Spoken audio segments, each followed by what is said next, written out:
Saíram então os dados mais esperados da semana para o mundo inteiro, que afeta diretamente aqui no Brasil. Me refiro ao payroll, os dados do mercado de trabalho nos Estados Unidos, e vamos entender como isso afeta diretamente aqui, a sua vida, e não apenas de uma forma abstrata. Vamos entender o que são esses dados e aí chegamos na importância que tem no nosso dia a dia. Vamos lá.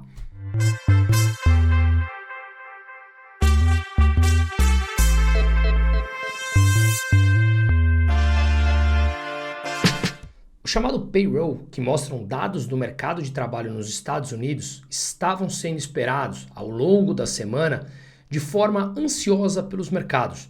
Vamos lembrar que o mercado não é algo abstrato, é algo que replica o preço do que está acontecendo na economia real. Ele precifica aquilo.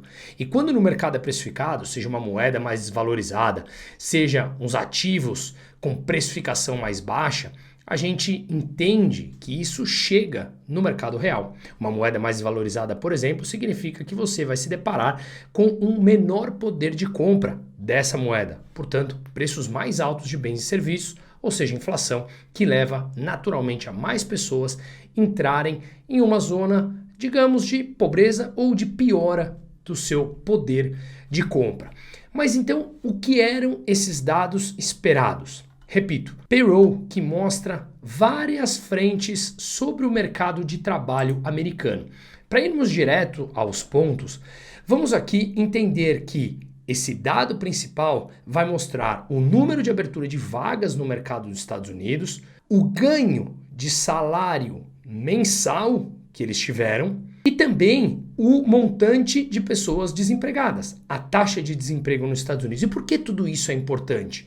Porque se o mercado de trabalho dos Estados Unidos permaneça forte, significa que há mais demanda de produtos e serviços nos Estados Unidos, portanto eles não conseguiriam domar a inflação, levar para a meta de 2%, e assim faz com que o Banco Central Americano, o Federal Reserve, tenha que manter as taxas de juros elevadas. Quando os Estados Unidos mantêm as suas taxas de juros elevadas, é claro que há um incentivo que o dinheiro do mundo todo flua para os Estados Unidos. Claro, você vai investir por lá, você vai investir em título público americano, ganhando uma taxa de juros alta a um risco mais baixo. Por que é que eu vou emprestar, digamos, ao Brasil, se eu posso emprestar para os Estados Unidos numa taxa semelhante? O conceito é esse. Portanto, quanto maior a diferença entre as taxas de juros dos Estados Unidos e de outros países, você pode ter um incentivo a que o dinheiro flua para outros países.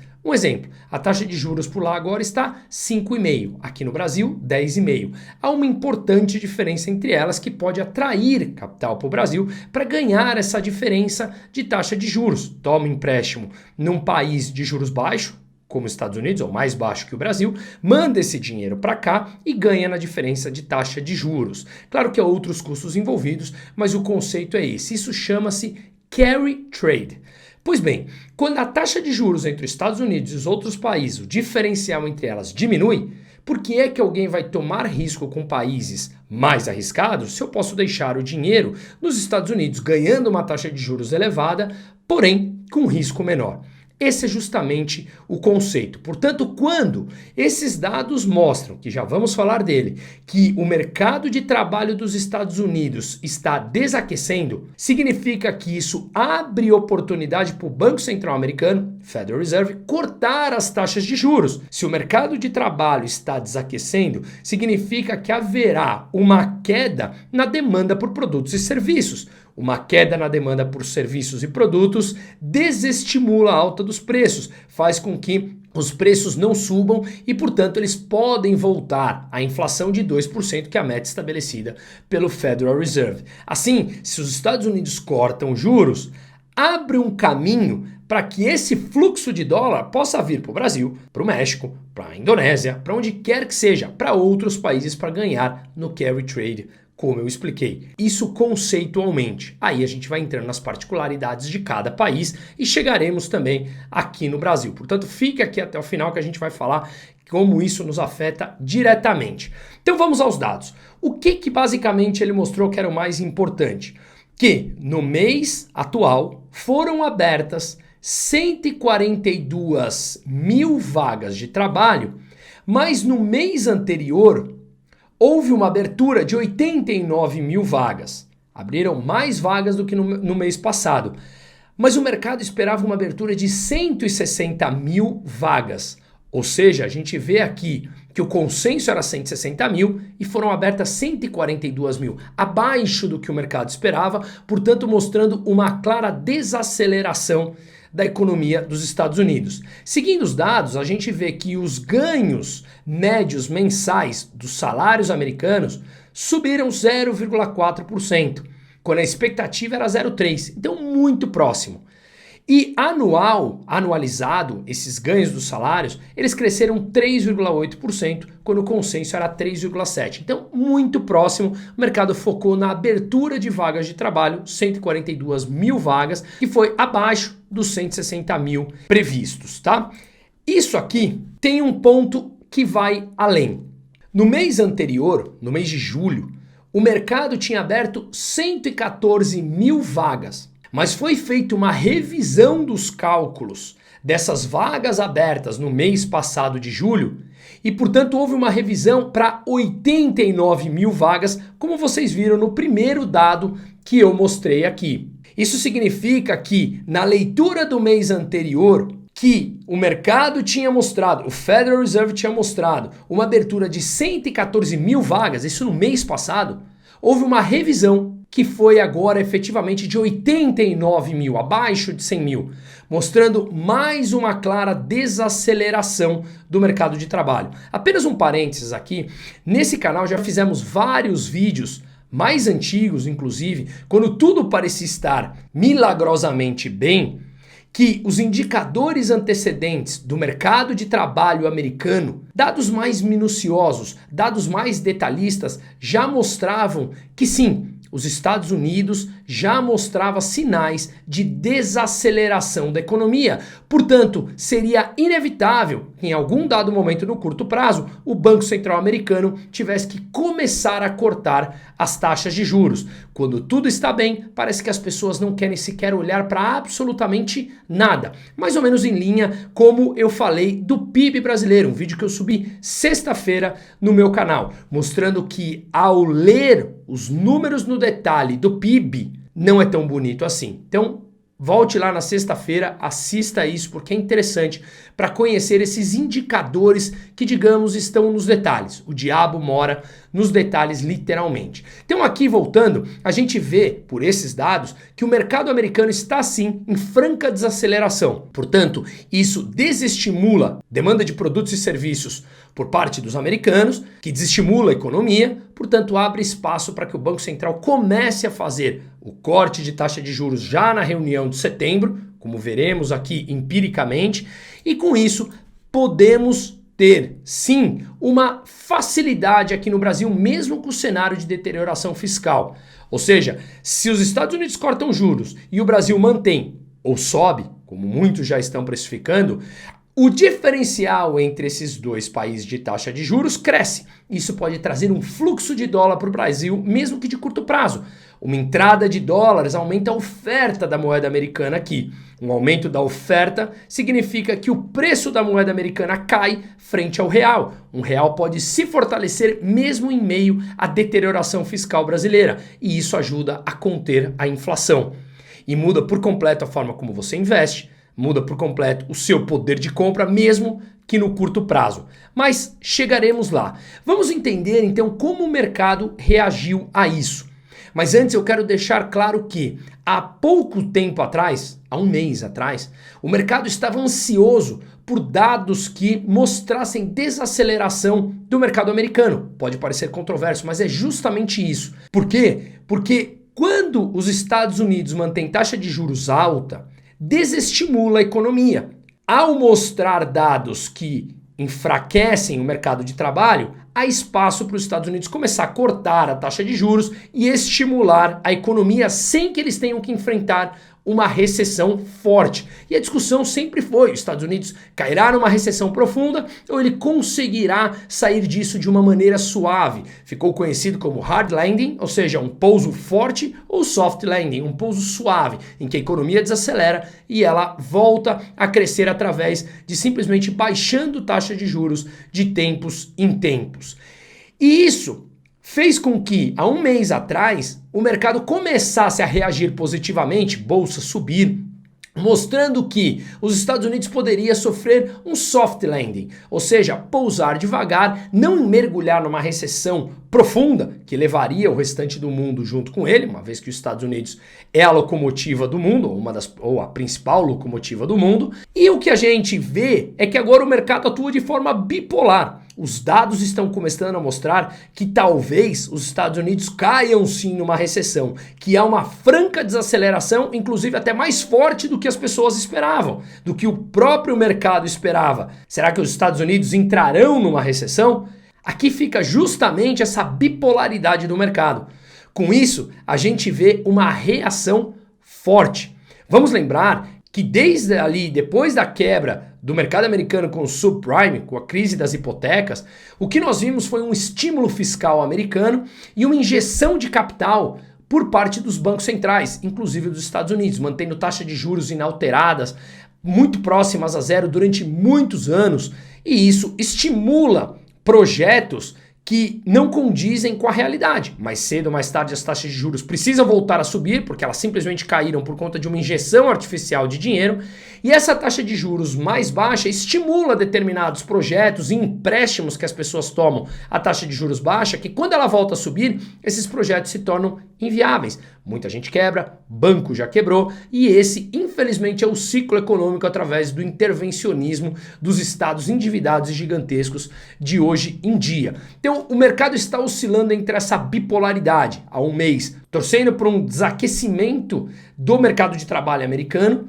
e agora assustado com o tamanho desaquecimento que está. Então, vamos olhar aqui o mercado. O primeiro dele que eu quero mostrar são justamente os títulos públicos americanos com vencimento de 10 anos, que é o que é usado como referência para o restante do mundo, e os títulos públicos americanos com vencimento de 2 anos. Ou seja, emprestar dinheiro para o governo dos Estados Unidos, quanto você ganha por ano de rentabilidade em dólar. A linha azul aqui são os títulos públicos americanos com vencimento de 10 anos.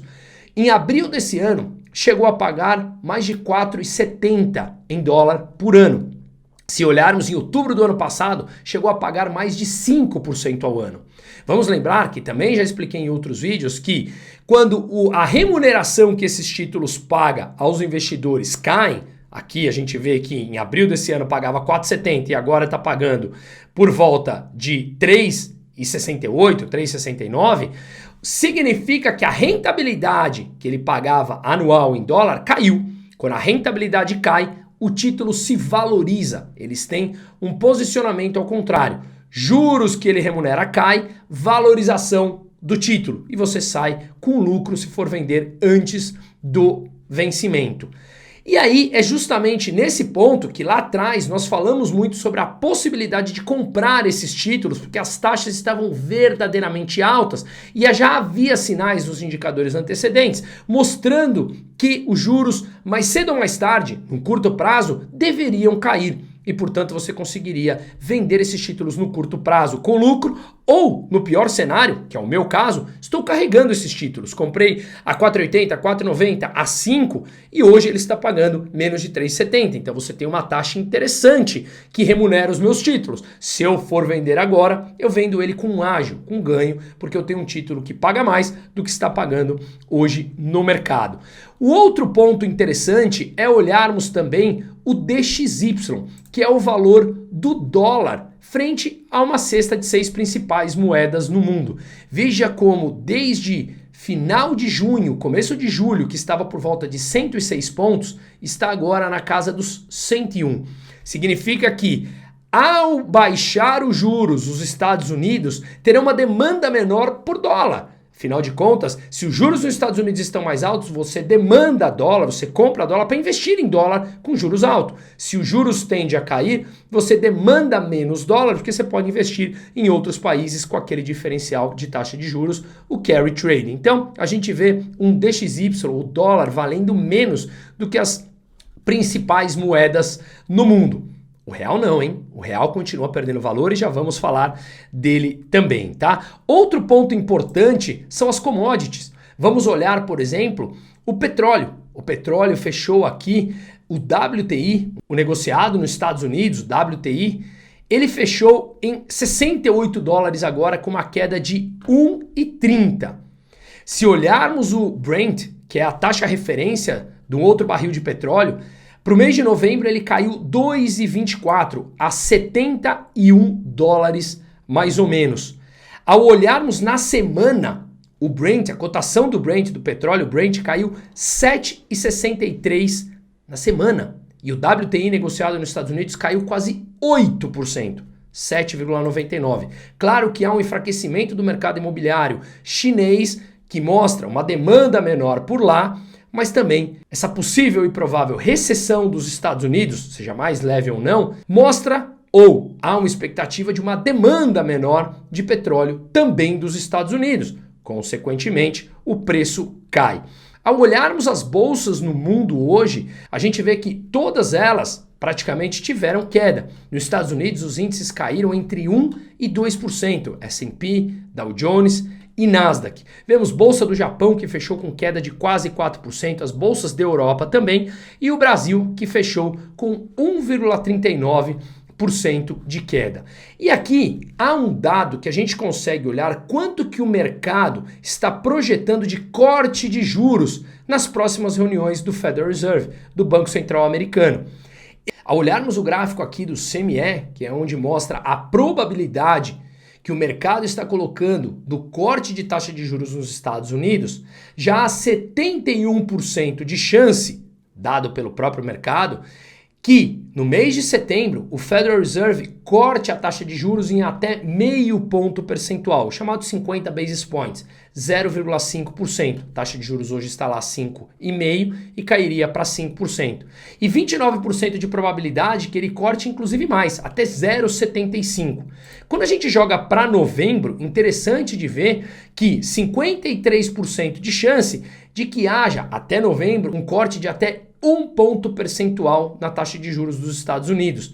Quase 30% de corte de uma taxa de até 0,75% e 18% apostando num corte de taxa de juros ainda maior. Ou seja, já há uma precificação total que sim, teremos corte de juros. E o Brasil caminha ou para manutenção ou até para alta de taxa de juros, aumentando o diferencial de juros entre os dois países, favorecendo que tenha um fluxo de entrada de dólar aqui no Brasil. Hoje, sexta-feira, que eu estou gravando, a Bolsa Brasileira não foi diferente. Caímos aqui 1,69%, o dólar voltou para cima dos 5,60, o dólar futuro, e, portanto, grande parte das ações em queda, assim como no restante do mundo.